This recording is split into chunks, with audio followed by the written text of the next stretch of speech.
Bonsoir à tous, j'espère que vous allez bien et que vous passez un très bon moment avec votre famille. Alors dans cette vidéo, je vais vous parler de Boba Fett, la saison 1, enfin le livre de Boba Fett, c'est comme ça que ça s'appelle. Et alors, dans un premier temps, je vais commencer par une partie sans spoiler, après je vais spoiler, après je mettrai une note, comme d'habitude. Euh, alors, juste avant de commencer d'attaquer la série, j'aimerais vous demander, pour tous ceux qui vont regarder la vidéo, de liker la vidéo si vous l'avez aimée, de la disliker si vous n'avez pas aimé, et de me mettre en commentaire ce que vous pensez de la série et de me dire si vous êtes d'accord ou pas avec moi. Et aussi, n'oubliez pas de vous abonner à ma chaîne car ça aide beaucoup ma chaîne. Et n'hésitez pas aussi à partager et à aller voir mes vidéos et à les partager sur les réseaux parce que ça aide beaucoup ma chaîne. Et n'oubliez pas aussi de vous abonner à ma chaîne parce que ça aide beaucoup ma chaîne. Et n'hésitez pas aussi à aller voir mes autres vidéos. Donc voilà. C'est parti pour la partie sans spoiler de Booba, non, du livre de Boba Fett. Allez, c'est parti. J'ai l'intention de régner avec respect.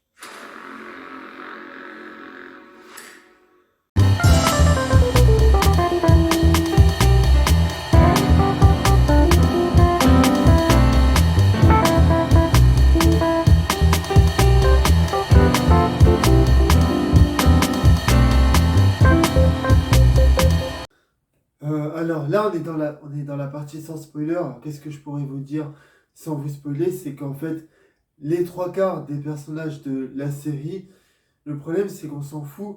Et moi, je pensais que ça allait être une série sur une série qui allait développer le personnage de Boba Fett. Et au final, non. Alors, il y a des idées de mise en scène dans la série, mais le problème c'est que les idées de mise en scène ont été reprises de certaines idées de mise en scène qu'il y avait dans les films Star Wars. Et voilà. Mais à part ça, sinon, je trouve que c'est vraiment très très mal filmé. Euh, le personnage principal, c'est Boba Fett. Il ressemble beaucoup à Mandalorian. Enfin, il a un peu la même combinaison, enfin le même costume. Et le truc, c'est que il est chiant à regarder parce qu'il n'a pas d'énergie. Et alors, tous les combats qu'il y a dans la série sont affreux. Et le truc, c'est que comme c'est le personnage principal de la série, c'est un peu chiant parce que il est, il est pas intéressant comme personnage. Et d'ailleurs, les quatre premiers épisodes qu'il y a dans la série sont vraiment pas ouf parce qu'il se passe pas grand-chose. Surtout, toutes les scènes où ça se passe sur Tatooine sont juste interminables. Et tous les personnages qu'il y a dans les quatre premiers épisodes, ils sont pas intéressants parce qu'il n'y a aucune évolution dans leur personnage. Il n'y a pas d'alchimie entre eux. Et, euh, et puis, l'humour est vraiment très très lourd dans ce film. Enfin dans ce film, pardon, dans cette série, dans cette saison 1 de Mandalorian.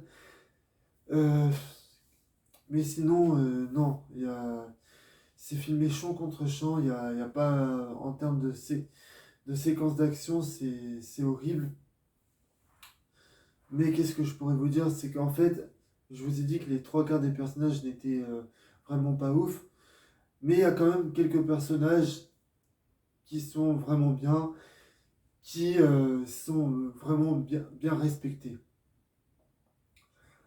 Mais je ne peux pas vous dire qui c'est, parce que voilà, là on est dans la partie sans spoiler, mais on sent quand même que ils ont, ils sont allés ramener certains personnages qu'on avait aimés avant, mais ce sont des personnages qui ne sont pas trahis. C'est c'est ça qui est vraiment bien. Donc là maintenant, je vais passer à la partie spoiler. Je vais pas, voilà, je vais pas spoiler grand-chose, mais vous l'avez compris. Mais le truc, c'est que moi, je trouve que c'est vraiment une série qui est pas ouf. Le problème, c'est que pour regarder la saison 3 de The Mandalorian, on est obligé de se taper cette série parce que ça a un lien avec Mandalorian. Donc, ouais, la partie sans spoiler, allez, c'est parti.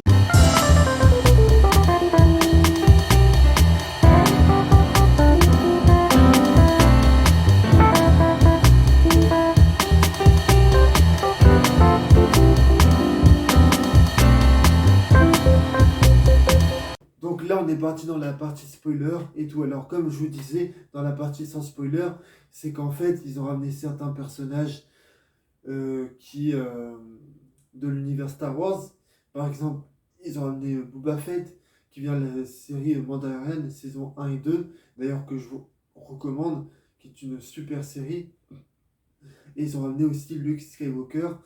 Et en fait, c'est tous les personnages qui viennent de la série Mandalorian et Luke Skywalker. Et Luke Skywalker, un personnage qui n'est pas trahi, c'est-à-dire que Luke Skywalker, c'est vraiment le héros de la saga Star Wars, et c'est un peu le héros de tous les fans de Star Wars. Et Luke, en fait, on le voit dans les 3 derniers épisodes, et le Luke Skywalker qu'on voit dans la série est exactement le même Luke Skywalker qu'on a vu dans les autres films Star Wars, c'est-à-dire qu'il n'est pas trahi. Et Boba Fett, le Boba Fett qu'on a vu dans les 2 premières saisons de Mandalorian, et ben c'est exactement le même. Et ça, c'est vraiment bien. Et d'ailleurs, ça fait du bien de revoir Luke Skywalker parce que c'est la nostalgie. Ça fait partie quand même d'un des il fait partie quand même d'un des meilleurs personnages de la saga Star Wars. C'est pour moi le meilleur. Et bon. Et en fait, ce qui est vraiment bien, c'est qu'il va y avoir une scène avec le bébé Yoda et Luke Skywalker. Et en fait, Luke, il lui montre, il montre à bébé Yoda comment comment il sait manier la Force. Il va lui apprendre à comment manier la Force. Et cette scène est vraiment bien parce qu'en fait, ce genre de scène, on ne l'avait jamais vu dans les autres Star Wars. Et en fait, la série Mandalorian nous annonce ce qui va se passer un peu dans la saison 3 de Mandalorian. Voilà.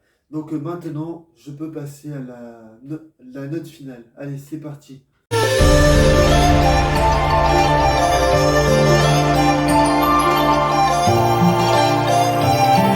Donc voilà la note que je vais mettre à la saison 1 du livre de Boba Fett. Et bah ça sera, allez, je vais être gentil, 10 sur 20. Pas plus. Je serais tenté de lui mettre une 8.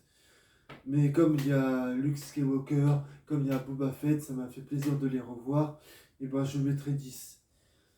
Donc, et moi je vous dis à plus pour de prochaines vidéos. Allez, salut à tous!